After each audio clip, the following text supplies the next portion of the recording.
আল্লাহ পাক চান যে আমরা যেন জান্নাতে যাই। যদি আমরা জান্নাতে যেতে না পারি পরকালে, একটা কারণে যেতে পারবো না, অন্য একটা কারণ, সেটা হলো আমাদের নিজের দোষে। একটা কারণ, যারা জাহান্নামে যাবে মানুষ এবং জিনদের মধ্যে, নিঃসন্দেহে মহাবিশ্বে তারা ছাড়া জাহান্নামে যাওয়ার উপযুক্ত কেউ ছিল না। ও জাহান্নামে যাওয়ার উপযুক্ত ছিল বলেই আল্লাহ পাক তাকে জাহান্নামে পাঠাবেন। আর যারাই জান্নাতে যাবে প্রত্যেকেই শুধু আমলের বদৌলতে যাবে না, বরং আল্লাহ পাকের রহমতেই যাবে।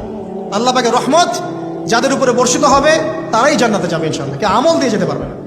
যত আমলই করি বলা যাবে না এই আমলের বদৌলতে জান্নাতে যেতে পারবো। আল্লাহ পাক দয়া না করলে হবে না। আল্লাহ পাক চান যে আদম সন্তান যেন জান্নাতেই যায়। এই কারণেই সৃষ্টি করা, এই কারণেই আপনার ওহীভিত্তিক গ্রন্থগুলো পাঠানো, এই কারণে নবী রাসূল পাঠানো, আলেম ওলামা সৃষ্টি করা, মানুষকে সতর্ক করা, হায়াত দেয়া, বারংবার জীবনে চলতে ফিরতে আপনাকে অ্যালার্ম করা হয় আল্লাহর পথে ফিরে আসেন, আল্লাহর পথে ফিরে আসেন। অ্যালার্ম করা হয় না? বিপদ দিয়ে আপনাকে অ্যালার্ম করা হয় আল্লাহর পক্ষ থেকে। আপনি চলতে পথে হোঁচট খান, আল্লাহ আপনাকে অ্যালার্ম দেন, ফিরে আসো। চলছেন বিপথে, আল্লাহ পাকে অ্যালার্ম দেন, ফিরে আসো। আল্লাহ পাকের পক্ষ থেকে কিন্তু এগুলো আসে। অদ্ভুত একটা হাদিস বললাম, অদ্ভুত বলতে বলছি অ্যামেজিং হাদিস, যে একজন সাহাবী বলছেন, সালমান রাদিয়াল্লাহু আনহু, তিনি বলছেন যে যখন মুমিনের উপর বিপদ আপদ বালা মুসিবত আসে, তখন মুমিনের এই বিপদ আপদ বালা মুসিবত রোগ শোকের বদৌলতে আল্লাহ পাক তার গুনাহগুলোকে মাফ করে দেন এবং তার মর্যাদাকে বাড়িয়ে দেন, এবং সে আল্লাহর দিকে ফিরে আসার অনুশোচনা করার সুযোগ পায়। আর যখন কাফের মুশরিক বা ফাসেক মানুষকে এইসব রোগ ব্যাধি বিপদ আপদ বালা মুসিবত ঘিরে ধরে, তার দৃষ্টান্ত সেই উটের ন্যায় যে উটটাকে তার মালিক বেঁধে রেখেছে, এরপর ছেড়ে দিয়েছে। সে উটটা বুঝতেও পারলো না কেন তার মালিক তাকে বেঁধে রাখলো আর কেনই বা তাকে ছেড়ে দিল। কথাটা কি বুঝতে পারছেন? যারা আল্লাহ দ্রোহী তাদের উপর যখন বিপদ আপদ বালা মুসিবত আসতে থাকে, তারা বুঝে না যে কি জন্য আসলো আর কেন চলে গেল।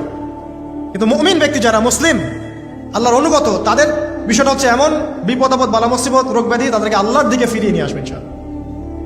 দেখুন, এই যে পৃথিবীতে নামিয়ে দেয়া, এরপর আল্লাহর পক্ষ থেকে ঐশী গ্রন্থগুলো পাঠানো, নবী রাসূল পাঠানো, আলেম ওলামা পাঠানো, আপনাকে হায়াত দেয়া, আপনাকে রিজিক দেয়া, এই শ্বাস নেওয়ার ক্ষমতা দেয়া, আপনাকে জ্ঞান বুদ্ধি দেয়া, বিবেক দেয়া, যে আমি তার পাশে লাউ গাছ উৎপন্ন করলাম।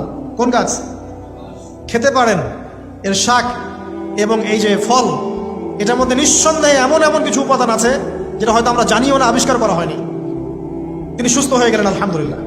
আমরা তো শিখেছি সমাজবিজ্ঞান বইগুলোতে যে আমাদের পূর্বপুরুষরা নাকি গুহায় থাকতো আর গাছের ছাল পাতা খেয়ে থাকতো, তাই না? লতা পাতা খেয়ে থাকতো, গাছের ছাল পাতা খেয়ে থাকতো, পোশাক পরতো আর কি।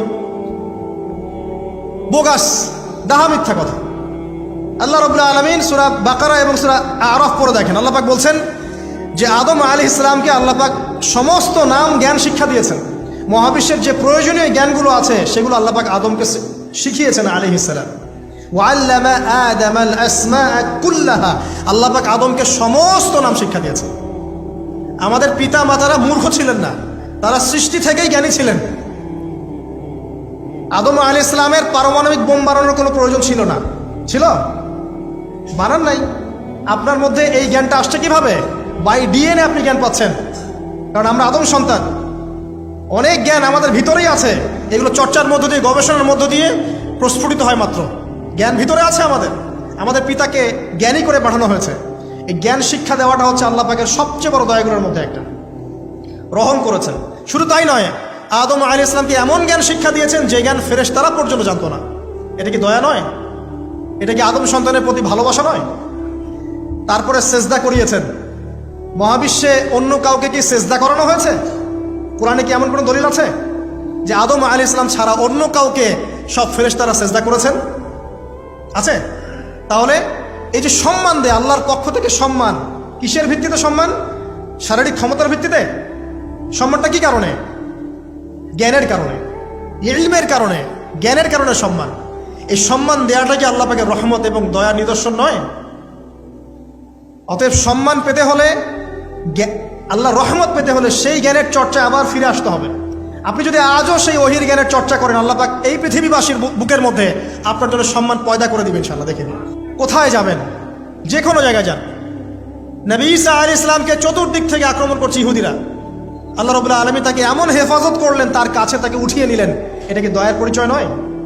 এই যে একটু আগে তেলাওয়াত করলো শুরুর আগে নবী মূসা আলাইহিস সালামের ঘটনা। বনু ইসরাইল একটার পর একটা অবাধ্যতা করেই গেছে, আল্লাহ পাক তারপরেও তাদের কাছে নবী পাঠিয়েছেন, নবী মূসাকে পাঠিয়েছেন। ফেরাউনের মতো জালেম শাসকের হাত থেকে বনু ইসরাইলকে আল্লাহ পাক উদ্ধার করেছেন। এটা কি দয়ার পরিচয় নয়? নবী মূসা আলাইহিস সালাম গাছের নিচে বসে আছেন, খাবার নাই, বাসস্থান নাই, কিচ্ছু নাই, বরং তার গায়ে একটা অপবাদ দেওয়া হয়েছে যে তিনি নাকি একজন মানুষকে খুন করেছেন, অথচ তার ইন্টেনশন সেটা ছিল না। তিনি একটা ঘুষি দিয়েছেন লড়াই থামানোর জন্য, ওই এক ঘুষিতেই সেই ব্যক্তি ডেড। এবার তিনি গাছের নিচে বসে দোয়া করছেন, রব্বি ইন্নী লিমা আনজালতা ইলাইয়া মিন খায়রিন ফাকির। আল্লাহ, আমি নিঃস্ব অসহায় হয়ে এখানে বসে আছি, তুমি আমার উপর তোমার যে রহমত পাঠাবে আমি তার ভিখারি হয়ে বসে আছি। দোয়া করার সাথে সাথেই ওই শুআয়ব আলাইহিস সালামের মেয়ে হেঁটে হেঁটে চলে আসলো। তিনি স্ত্রী পেলেন, তিনি শ্বশুর পেলেন, একজন নবী পরিবার পেলেন, বাসস্থান পেলেন, চাকরি পর্যন্ত পেলেন। 8 বছর তিনি রাখালি করেছেন শুআয়ব আলাইহিস সালামের ফার্মের মধ্যে। দয়া মুহূর্তেই চলে আসবে, শুধু আল্লাহর দিকে অভিমুখী হলেই হয়, এগুলো দয়া। আইয়ুব আলাইহিস সালামের কথা মনে আছে না? দীর্ঘদিন রোগে ভুগছেন, চিকিৎসা হচ্ছে না, ভালো হচ্ছে না, শেফা হচ্ছে না। এখানে যারা আধ্যাত্মিকত্ব নিয়ে পড়াশোনা করেন, লেখালেখি করেন, তারা বলেছেন তাদের কিছু কিতাবের মধ্যে, রোগটা যখন এমন একটা পর্যায়ে চলে আসলো যে তিনি জিহ্বাটা নড়াতে পারছেন না, কারণ তিনি আল্লাহ পাকের জিকির করতে প্রচণ্ড ভালোবাসতেন। এক পর্যায়ে রোগটা এমন একটা জায়গায় চলে আসলো যে জিহ্বাটা তিনি নড়াতে কষ্ট হচ্ছে। তখন গিয়ে তিনি বলছেন, রব্বি আন্নী মাসসানি আদ-দুররু ওয়া আনতা আরহামুর রাহিমিন। হে আল্লাহ, আমাকে কষ্ট স্পর্শ করেছে, আর তুমি তো ক্ষমাকারী, রহমকারীদের মধ্যে সর্বশ্রেষ্ঠ রহমকারী।